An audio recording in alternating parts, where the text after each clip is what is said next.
This isn't that surprising. She's been dealing with the SEC for a while, but we are finding out the size of the fine. Can you put that into some size and scope for us? Is it bigger or smaller than you would expect? I'd say it's quite a bit smaller than I expected. It's a $500,000 fine for Elizabeth Holmes, and she has to basically give up control of the company and a portion of her equity stake in it. But compared to the size of the fraud, as you mentioned, the complaint alleges that they raised $700 million through this scheme and through basically lying to or misleading investors about a whole host of things.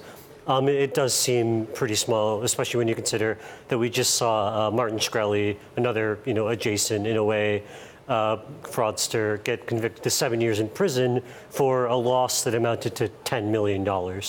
Yeah, that's a good point. Now, in terms of the SEC complaint, let's dig into that a little bit. Did we learn anything new? Because we knew that for a while that the company was obviously in trouble, it was basically bankrupt, and it had lots of problems. But what was new in this complaint?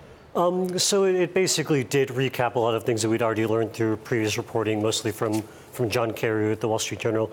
But the sort of complete picture of everything that they lied to or misled investors about, which included, what their technology was capable of, what they were actually using their proprietary technology for, how much they were using other people's machines, basically, to run tests that they said that they were running. Blood tests, to be clear. Blood tests, and basically her whole thing was, we could test your blood in a faster, cheaper manner. Yeah. But it turned out they could not. Yeah. Right, okay. They couldn't test very much of your blood for much of anything unless they used someone else's technology.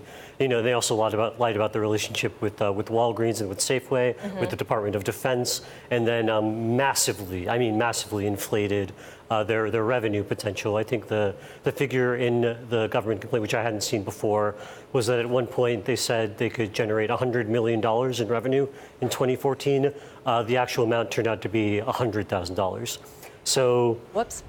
A little bit of a $99 million miss there.